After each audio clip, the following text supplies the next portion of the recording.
vou-vos falar um bocadinho mais sobre o tema de que falei ontem, visto que houve várias pessoas que puseram várias questões, não houve tempo de se abordar algumas delas, e eu hoje, portanto, vou abordar alguns desses temas. Conforme eu disse ontem, todo este assunto que eu falei da nova era e das terapias alternativas, portanto, o yoga, o reiki e muitas outras coisas, derivam da nova era. A nova era foi um movimento que nasceu nos Estados Unidos, na Califórnia, cerca dos anos 60. Depois de o mundo, durante vários séculos, se nós olharmos para a nossa história, a maior parte do mundo ocidental, eu não estou a falar do mundo oriental, estou a falar do mundo ocidental, a maior parte dos seus países eram baseados na fé cristã. Portanto, eu posso-vos dar um exemplo. Eu outro dia fui aos Correios e vi, porque foi reeditado agora, o livro da segunda classe, o antigo livro da segunda classe. E no antigo livro da segunda classe, nós abríamos o livro e tinha as coisas básicas, portanto, fazer contas, o ABC, tinha a história de Portugal. E depois estava lá o Pai Nosso, o Credo, no livro da segunda classe. Portanto, quando hoje se fala muito na separação do Estado e Igreja, quando hoje se fala muito que, portanto, o Estado e a nossa sociedade são coisas separadas da Igreja e da fé, mas nesse tempo não era, não é? E se nós olharmos para esses tempos e virmos a quantidade de divórcios que havia nessa altura, não havia casamento homossexual, havia problemas, sem dúvida, todos nós sabemos, havia problemas também nessa altura, mas a estrutura da sociedade era completamente diferente. E, portanto, no mundo ocidental, todos os países basicamente tinham essa raiz cristã. Era essa raiz, eram os princípios da fé cristã que regiam a sociedade ocidental, pelo menos na sua grande maioria. Entretanto, com a Segunda Guerra Mundial, houve, digamos que um abanão e um revolver muito da sociedade ocidental, quer na Europa e depois também nos Estados Unidos, porque eles também estiveram na Segunda Guerra Mundial.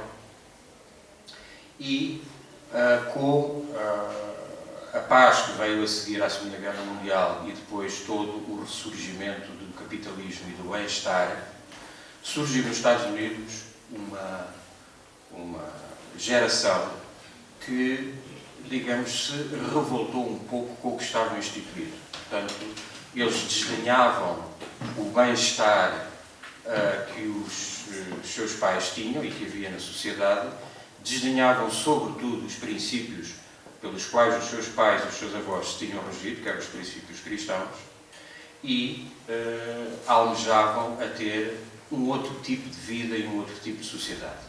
E aí nasceu, portanto, houve um marco muito importante, que foi um concerto nos Estados Unidos, que se chamou Woodstock, foi numa quinta, onde se reuniram uma série de músicos. Por essa altura também surgiu o movimento hippie, portanto, paz e amor.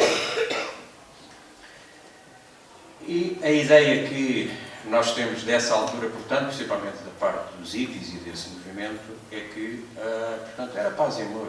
Enfim, não te preocupes, é preciso amarmos uns aos outros, formar umas coisas, portanto, não nos preocuparmos muito com o sentido do bem e do mal, o que é o nosso futuro. E essa semente acabou por germinar e depois começar a estender as suas raízes. Muitas dessas pessoas, portanto, dessa geração, foram à procura, porque queriam espiritualidade, e como rejeitaram de uma forma categórica a espiritualidade cristã, porquê? Porque não queriam obediência, não queriam obedecer àquilo que a espiritualidade cristã nos ensina, foram para o Oriente à procura de novas espiritualidades. E daí, portanto, importaram para os Estados Unidos e para a Europa muita coisa do budismo e do hinduísmo. A nova era não é uma religião, é um movimento, portanto não tem propriamente um fundador, não tem, enfim, um chefe, não tem propriamente uma doutrina definida.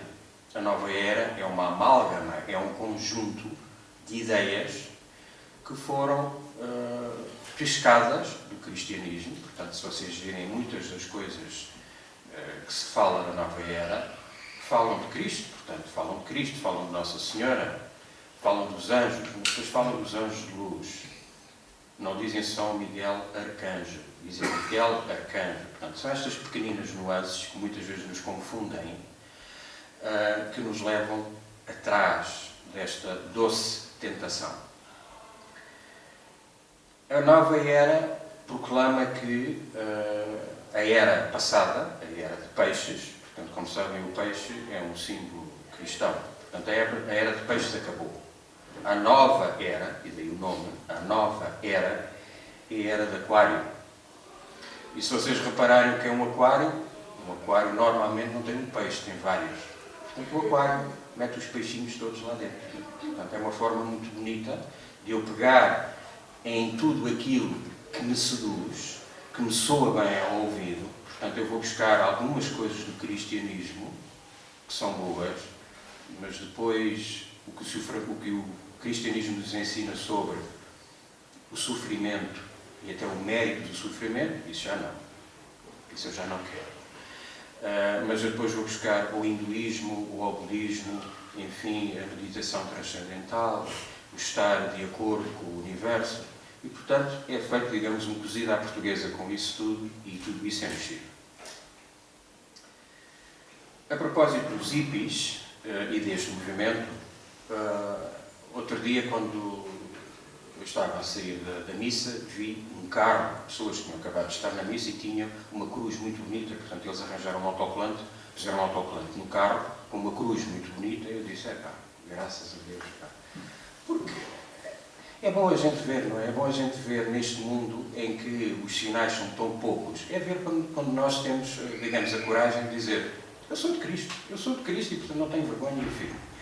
E a pessoa fez a manobra e quando ia para trás eu vejo um símbolozinho atrás, que é o símbolo da paz, dos hippies, que vocês se calhar todos conhecem, que é um círculo com aquilo que parece uma forquilha. Ao fim e ao cabo é uma cruz invertida assim.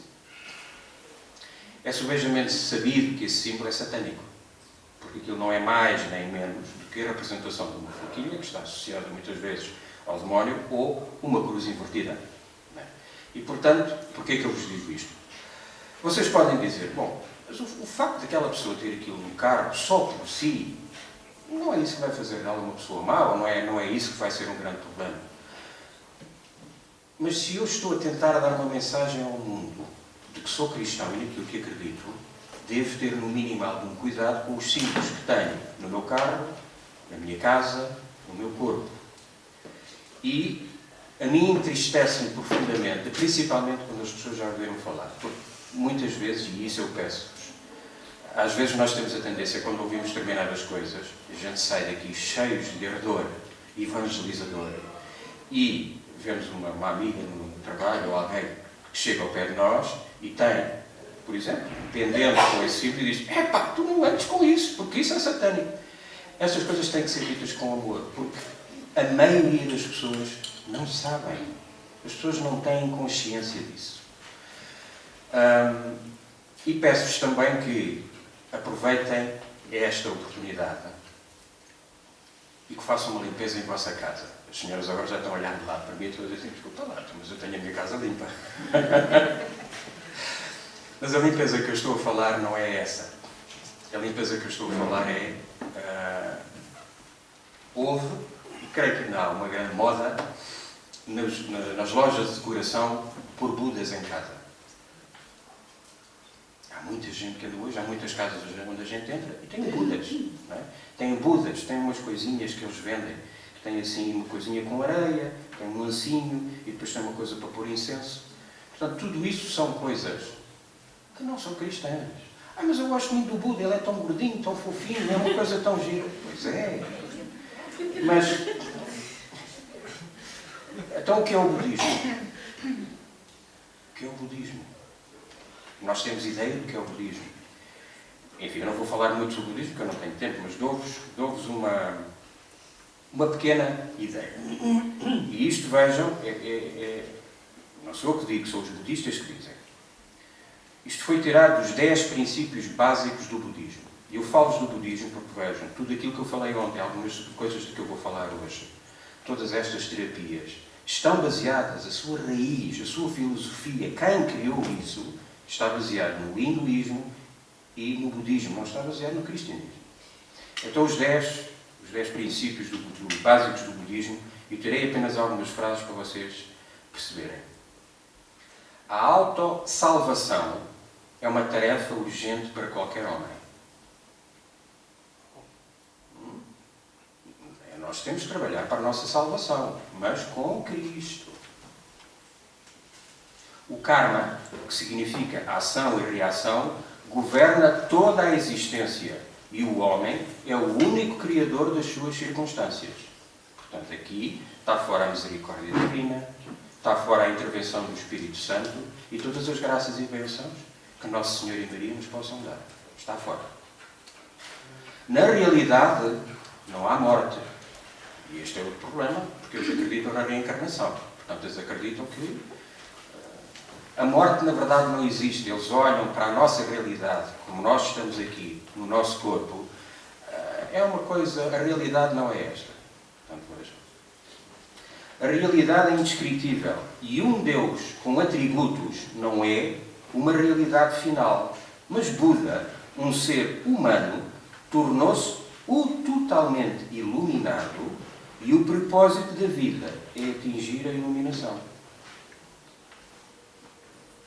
Não sou eu, pois não? Porque isto está em confronto direto com aquilo que o cristianismo nos ensina.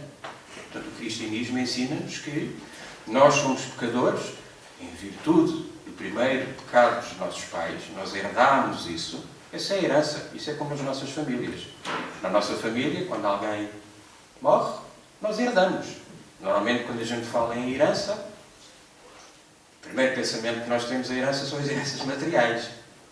É dinheiro, é uma casa, é os terrenos. Mas nós não herdamos só isso. Herdamos materialmente e espiritualmente. E vocês vejam, nas vossas famílias, quantas vezes o vosso filho é a cara chapada. Não é vossa, nem do marido ou da mulher. É do avô ou da avó.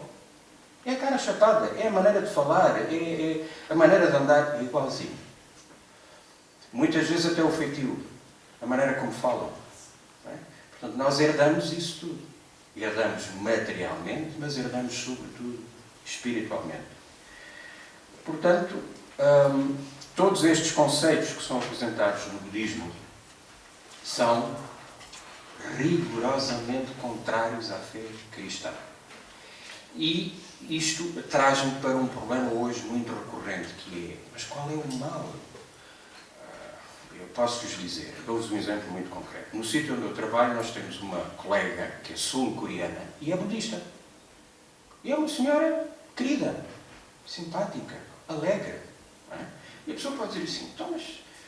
E isso traz-nos outra vez para outro problema, que é aquilo que eu falei ontem, que é o do nosso exemplo.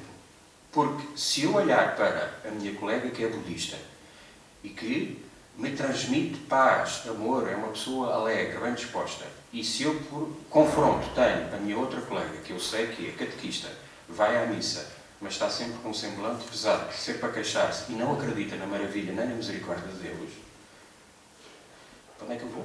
Eu digo assim, mas o budismo é que é bom. Ali é que está. Não é? E muitas vezes nós somos enganados por isto, porque todas estas filosofias, estas terapias, estas ideias nos falam de amor, de paz. Se nos falam de amor e de paz é porque é bom. Cuidado. Lembrem-se que Satanás é o pai da mentira. Lembrem-se sempre. E lembrem-se que muitas das coisas que aparecem à nossa frente, aliás, nós temos a ideia que o demónio é, enfim, aquelas representações que nós temos, portanto, feio, com os chifres, os dentes de fora, aquelas coisas. O demónio pode ser a coisa mais bela que se apresenta aos nossos olhos. Volto-vos a dizer, é o pai da mentira.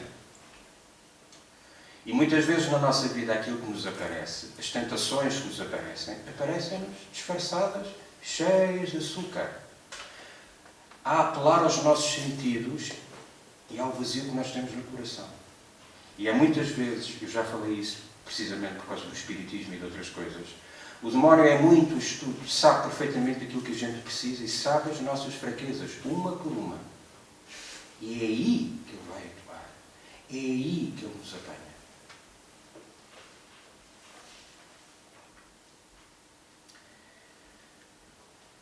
Na sequência disto que eu falei, eu não vos posso falar de todos os movimentos ou as correntes que a Nova Era tem espalhado por aí. Vou-vos falar de algumas para vocês estarem despertos. Falo-vos, por exemplo, no Reiki. O Reiki está muitíssimo difundido por todo o mundo. O Reiki foi criado por um monge que era cristão e que se converteu ao budismo Zen. Portanto, eu já vos disse o que é o budismo. E foi beber a toda esta espiritualidade, a questão que eu vos falei ontem, do vitalismo, a força vital que acontece, que existe no cosmos e por todo lado. E, portanto, o Reiki acredita que eu, como praticante de Reiki, posso canalizar a energia cósmica para o meu corpo e, por imposição das mãos, eu posso ir restabelecer o equilíbrio na outra pessoa, porque ela também tem essa energia cósmica dentro dela, a qual está desequilibrada, o que provoca a doença. E eu posso invocar essa energia cósmica e pôr a mão e ir equilibrá-la. O grande problema que está aqui, vocês podem dizer assim, bom, mas os nossos sacerdotes também impõem as mãos, onde é que está o mal? O problema está sempre aqui, qual é o interruptor que eu ligo? Não é? Qual é a energia que eu estou a invocar? Porque quando nós, no início, antes de começar a falar, rezámos um Pai Nosso e uma Ave Maria. Quem é que nós estamos a chamar para estar aqui connosco? Jesus e Maria. Inequivocamente. Quando eu invoco forças cósmicas, eu não sei quem é que estou a invocar. E esse é sempre o grande problema com esta área.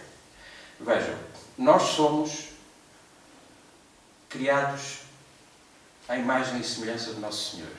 Esse é um grande problema que muitas vezes nós não nos concebemos da nossa importância. Nós somos a coroa da criação. Nosso Senhor criou o universo, criou a terra, os animais, as plantas e no fim criou-nos a nós. Nós somos a coroa da sua criação. E pela nossa livre e espontânea vontade, podemos escolher o caminho do bem e do mal e podemos invocar e pedir a ajuda das forças que decidirmos. As forças que são invocadas no Reiki não são Jesus nem Maria. São as forças cósmicas. E o problema é que, no meu coração, quando eu digo Jesus, Maria, vindo a mim, eu abri uma porta no meu coração. Porque se eu tiver o meu coração fechado, Jesus não força ninguém. Nunca forçou, aliás, estou à porta e bato. Eu estou à porta e bato. Mas se eu não abrir a porta, ele não vai entrar para a janela e não vai forçar. E a situação é exatamente a mesma. Quando eu invoco Jesus e Maria, eu abro a porta do meu coração e eles entram. Se eu me virar para o outro lado e dizer, eu invoco o mestre Reiki e as energias cósmicas, eu abro a porta. Quem é que entra? O Barba Azul. Exatamente. Essa é a grande questão. E muitas vezes há pessoas que ficam chocadas quando é dito, e eu digo de uma maneira perfeitamente clara, que todas estas terapias relacionadas com a Nova Era e todas estas espiritualidades relacionadas com a Nova Era são de origem demoníaca, as pessoas ficam muito escandalizadas. E há algumas que podem dizer assim, desculpa lá, o Sr. Arnaldo, então os chineses, os tibetanos, há milhares de anos que tinham essas religiões e esses pensamentos. É verdade. É. Foi por isso que Nosso Senhor Jesus Cristo veio ao mundo. Foi por isso que Nosso Senhor Jesus Cristo disse ao povo judeu, vós sois o povo eleito. Foi por isso que ele disse. O facto de uma coisa existir há milhares de anos não faz dela propriamente boa. Não é? E, portanto, eu li-vos um bocadinho disto para vocês perceberem o que é que está na cabeça de quem fundou estas religiões e de quem as pratica. Isto é um grande engodo. A pessoa pode dizer assim, porque vejam, para nós, muitas vezes, nós vamos aos spas, muitas vezes aos centros espirituais da Nova Era, e está aquela musiquinha, um cheirinho no ar, e aqui parece, mas eu senti-me tão bem. Eu volto-vos a dizer, o demónio é muito esperto. A experiência que eu vos conto de pessoas que tenho conhecidas, e dou-vos um exemplo, a Claudina, ela não se vai zangar comigo por causa disto que eu vou dizer. A Claudina praticou yoga durante uns tempos. A partir do momento em que ela começou a praticar yoga, deixou de rezar como rezava e deixou de ser frequente à missa como deixava. E este é um efeito perverso que tem. Porquê? Porque no meu coração eu tinha cá Jesus Cristo e Maria, mas eu estou a ir ao yoga, estou a fazer meditação, estou a rezar mantras, estou a fazer outras coisas, e o meu coração que estava cheio de Jesus e de Maria, eu tenho que arranjar espaço. Se vocês tiverem uma caixa, essa caixa está cheia, eu quero lá pôr mais qualquer coisa, o que é que eu tenho que fazer? Tenho que tirar alguma coisa. Eu tenho que tirar alguma coisa que não cabe. Ora, se eu quero meter no meu coração e se quero pôr a minha confiança nestas coisas, alguma coisa vos garanto que vai sair. Não fica lá tudo na mesma, nem com a mesma força. Alguma coisa teve que sair. E eu vi isso na Claudina. Ela própria dá testemunho disso. Portanto, eu peço-vos que tenham cuidado com isto. Um dos problemas de hoje é que nos próprios hospitais está a ser feito reiki. Falem às pessoas, alertem. Porquê? Porque precisamente estas ideias estão difundidas por todo o lado. E hoje em muitos hospitais, como pós-operatório, até, os pacientes, sem saberem muitas vezes, porque esse é que é o grave problema, é que muitas vezes não dizem às pessoas. Dizem, olha, vai ali, vai fazer um tratamentozinho. Portanto, põe a pessoa na maca e vem uma pessoa e está a fazer reiki. Às vezes dizem, outras vezes não dizem. Portanto, estejam atentos, informem as pessoas. A questão é esta. Epá, eu vou dizer à minha vizinha que é toda dessas coisas. Não interessa. Nós cristãos somos como os carteiros. Vocês vejam, um carteiro quando chega à vossa casa e vai entregar a carta, ele não está preocupado com o que é que lá está escrito. Não foi ele que escreveu a carta. Ele não vai abrir o envelope e dizer assim, deixa-me cá ver se esta carta é boa para esta senhora ou não. Não, isto não presta. Ele não faz isso, não é? O carteiro o que é que faz? Pega na carta e entrega. É exatamente isso que nós temos que saber. Com uma grande vantagem. Eu sei que o que vai na carta é bom. O carteiro não sabe. Mas a nossa missão é entregar a mensagem. Porque muitas vezes nós estamos preocupados. Às vezes partimos vencidos. Que é, isso não vale a pena. Eu não lhe vou dizer nada. Ela nem me ouve. Ou ela não acredita nestas coisas. Cuidado. Nós temos que confiar na ação do Espírito Santo. Eu em tempos fiz uma coisa muito boa, que se chama os cursilhos de cristandade. E lá eles ensinam uma coisa, que é, quando nós nos propomos em fazer um ato de evangelização, temos que nos preparar, rezar. Porque muitas vezes nós não fazemos isso. Nós, com o nosso ardor de evangelização, sem nos prepararmos, sem rezarmos, vamos ter com a pessoa e damos-lhe a mensagem. O problema é que nós não pedimos ao Espírito Santo que fosse lá abrir a porta primeiro. Não é? Portanto, nós temos que rezar por essa pessoa, temos que rezar para que o Senhor nos ponha nas nossas palavras, as palavras certas. Portanto, aquilo que ouvirem, digam às pessoas, mesmo que vejam a pior reação. Nós somos muito orgulhosos. E muitas vezes, quando nos dizem uma coisa que nos desinstala, a gente e nós, perante os outros, muitas vezes não temos humildade de dizer assim, olha que se calhar tens razão. A gente diz, não, eu é que sei. Mas, se aquilo que nós dizemos for dito com amor, com oração, a semente fica lá. E muitas vezes essa pessoa vem ter connosco e diz, olha, eu fiquei a pensar naquilo que me disseste e depois já vi. Conforme eu já vos disse, façam uma limpeza em vossas casas. Mas façam uma limpeza grande. Porque muitas vezes nós guardamos ao longo da nossa vida muita coisa que já não nos lembramos. Isso já aconteceu comigo. Portanto, eu dou-vos o exemplo.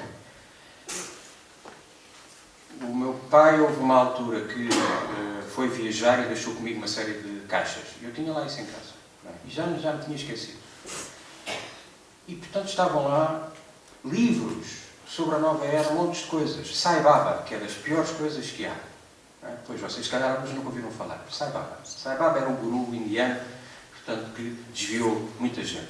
Mas vejam em vossa casa Budas, trevos de 4 folhas, ferraduras. Quem foi a coisas, às bruxas ou ao oculto, muitas vezes elas dizem para enterrar coisas nos quintais. Vão lá desenterrá-las, destruam-nas, vão-se confessar e façam uma oração de renúncia. Livros. Muitas vezes nós compramos livros. O Lobo Sangue Rampa, Os Anjos de Luz, a Maia, sei lá, tanta coisa. Peçam ao Espírito Santo que vos ilumine, porque muitas vezes a gente guarda pequeninas coisas que lá estão, não é? Escondidas. Vão ao sótão, vão à garagem, vão à cave, vão àquele armário que vocês já não vão há tanto tempo. E eu garanto-vos que alguma coisa vocês vão descobrir. Joalharia. Muitas vezes oferecem-nos coisas. Sapos. O sapo é um símbolo conhecido. Uma das coisas que as bruxas fazem é arranjam um sapo, coisa na boca e põe à porta da pessoa. Portanto, o sapo é um símbolo da bruxaria. Não é? Epá, desculpem, eu sou cristão, eu não vou andar com um sapo aqui. Eu ando com Maria ou Jesus. Mas as pessoas acham muito bonito. Ou aqueles às vezes as senhoras aparecem com uns colares cheios de cristais e pedras negras e essas coisas. Não é? Portanto, vejam o que é que têm na vossa joalharia. Vejam muita coisa. Há uma marca, eu não vou falar propriamente da marca, vou-vos apenas dizer o que é que significa Pandora. Vocês sabem o que é que significa Pandora? Pandora era uma deusa, isto é da mitologia grega, e os deuses pegaram em todos os males do mundo e meteram na caixa de Pandora e deram a Pandora para ela guardar.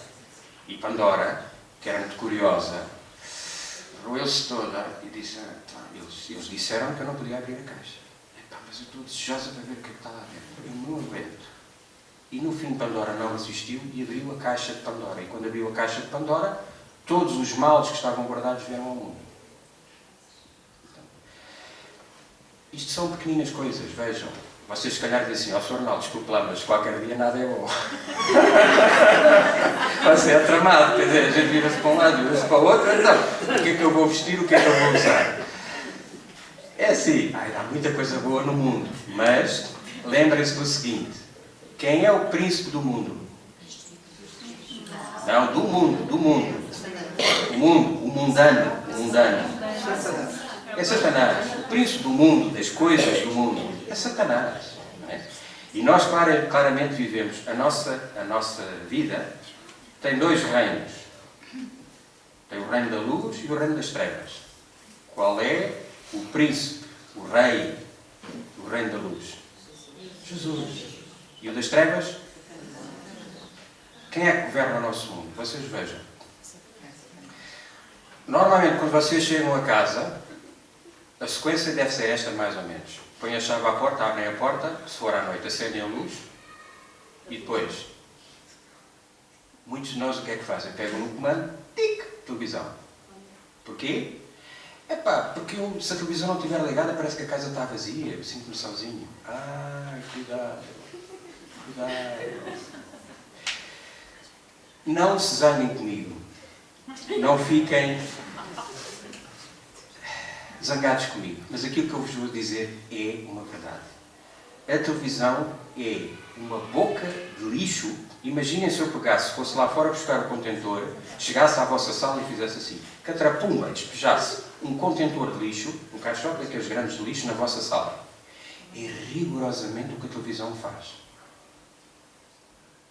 E as senhoras já vão começar a olhar para lá e dizer assim, Arnaldo, desculpe lá, mas então aquele bocadinho que eu tenho com a novela que eu gosto tanto. Esse desculpe lá, eu estou a gostar muito de ouvir, mas você agora borrou a pintura toda. Pois é. Mas eu dou-vos um exemplo. Outro dia, houve uma criança que perguntou, eu e a Cláudia trabalhamos numa escola e houve uma jovem que lhe perguntou: "Oh, dona Claudina, então uma mulher estar na cama com 2 homens é mau, é pecado?" Pois a gente ri-se, mas isto é muito grave. Isto é muito grave. Vocês vejam, nós temos a tendência de olhar para os jovens e para estas gerações e dizer assim: "Epá, isto está tudo perdido. Os jovens hoje é uma pouca vergonha." Mas quem é que são os maiores culpados? Não são eles. Os maiores culpados somos nós, a nossa geração. Porque o exemplo que nós lhes damos não é o mais correto. E eu falo-vos nas novelas. Porquê? Porque a novela, lá está, eu volto-vos a dizer, Satanás tem quilos de açúcar lá em casa. E cobra tudo com muito açúcar. Portanto, quando a gente olha para uma novela, o que é que a gente vê? Vê uma história que é da vida real. E, portanto, há muitas pessoas que dizem: "Oh, não, desculpe lá, mas aquilo limita-se a retratar a vida real." E eu digo assim: "Está bem, mas isso eu já sei. Quer dizer, os males do mundo, eu já sei. Eu não preciso trazer os males do mundo para a minha casa." E as novelas começam muitas vezes por uma história muito bonita de amor.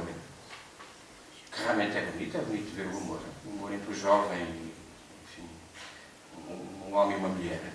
Mas depois metem no meio daquilo tudo, metem lixo, metem os comportamentos. Portanto, nós hoje vemos, no sítio onde nós trabalhamos, muitas das jovens vão com calções por aqui, com o peito à mostra, com o umbigo à mostra, dizem mais palavrões que os rapazes, e volto a dizer, a culpa não é deles, não é delas. Porquê? Falam, não têm respeito nem a noção da autoridade para com uma pessoa mais velha. Porque eu já vi isso. Às vezes eu liguei a televisão para ver as notícias, ou alguém estava a ver, eu vejo uma cena de uma novela e vejo uma jovem que fala desabridamente com a mãe, acusando de tudo e mais alguma coisa, e faltando-lhe ao respeito. Qual é o exemplo e a noção que nós estamos a dar aos nossos jovens? Qual é o exemplo? Porque é assim, se eu olho para ali e é aquilo que eu vejo, então é assim que eu devo atuar. Portanto, dou-vos este conselho. Façam dieta. Hoje fala-se muito nas dietas. Façam dieta de televisão. E vejam. Quem tem internet, há coisas maravilhosas. Há muitos de vocês que se calhar já têm portáteis em casa ou têm tablets e têm internet. A internet também tem coisa muito má. Mas a internet tem uma grandíssima vantagem com a televisão. Quando eu ligo, eu estou sujeito àquilo que o canal me quiser dar. Enquanto que eu, se ligar à internet, posso escolher aquilo que eu vou ver. E há pregações, tem a Canção Nova, tem o Padre Paulo Ricardo, tem o site do Padre Lara, tem imensas coisas para ouvir. Tem imensas coisas. Portanto, pregações, música católica. Liguei a Canção Nova às 6h30, rezem o terço diretamente de Fátima. Portanto, há muita coisa. E a televisão é um meio muito pernicioso. Porquê? Porque nós habituámos-nos. A televisão... Olhem para as vossas salas e vejam como é que a vossa sala está orientada.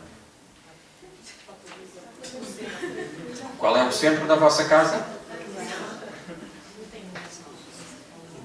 Não é? Então agora, peguem na televisão, ponham-na a um canto e na mesa onde estava a televisão ponham uma imagem de Nosso Senhor Jesus Cristo e uma imagem de Maria. Façam um pequeno altar na vossa casa. Não é? Porque o antigo altar da vossa casa era o altar pagão. E esse é o grande problema. Nós somos cristãos, dizemos-nos cristãos católicos, mas, e eu me incluo, porque ainda hoje eu tenho muita coisa de pagão, nós comportamos-nos como pagãos. E Nosso Senhor foi sempre muito claro, desde lá atrás, desde o Antigo Testamento. Afastai-vos deles. Afastai-vos deles. Não convivam, não usem aquilo que eles usem. Não façam como eles fazem. E nós fazemos exatamente a mesma coisa. É exatamente a mesma coisa. Não é? Portanto, no altar pagão que vocês tinham, tirem de lá a televisão e ponham lá Jesus e Maria. Eu vou falar também sobre outro... Eu vou falar também sobre outro tema que é muito falado hoje em dia, que é a homeopatia e os medicamentos homeopáticos.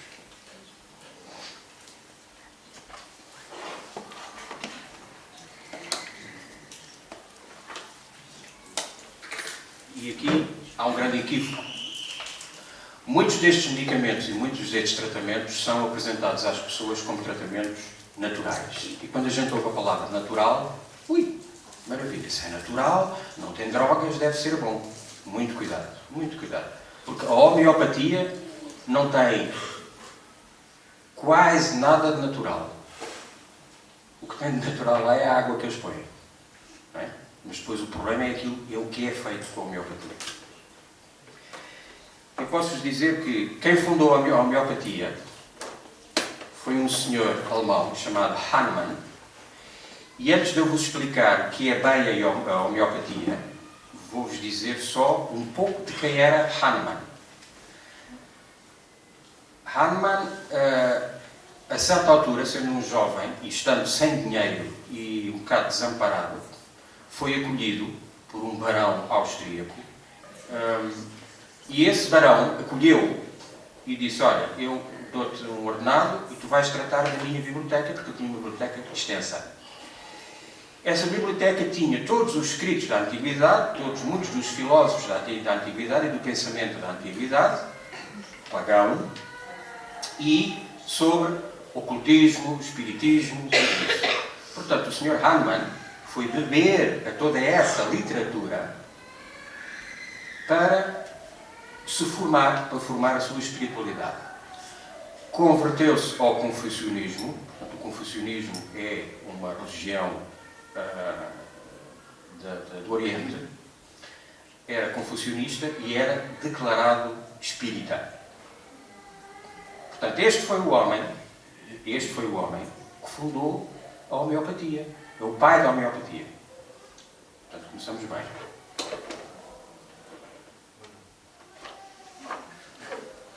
E digo-vos já, se vocês tiverem um médico, muito amigo, que vocês conhecem há muitos anos, e que vos receitou e aconselhou medicamentos homeopáticos, rezem muito por ele.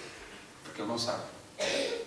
E se forem à ervanária ou à farmácia e perguntarem: quer medicamento normal ou quer homeopático? Digam que não e rezem por eles. Eu vou-vos dar um testemunho de uma pessoa que trabalhou num laboratório onde faziam medicamentos homeopáticos, em França. Esta senhora, não sei se vocês estão a ver.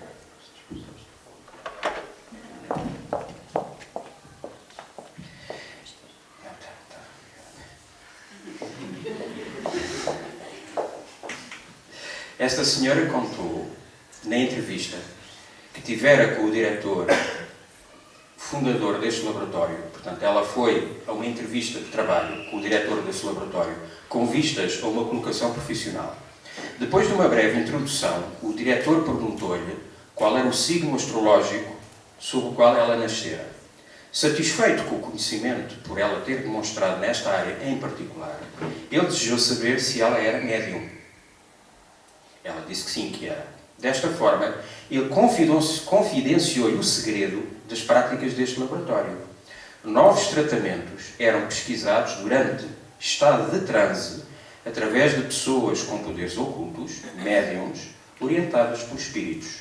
Hoje, esta senhora afirma haver-se convertido e segue a Jesus Cristo. Separou-se de toda a prática oculta e da homeopatia usada por Satanás para cegar e escravizar as pessoas. Mais claro que isto, eu não posso ser. O princípio da homeopatia baseia-se no seguinte. Os homeopáticos acreditam que, na mesma, existe a força vital.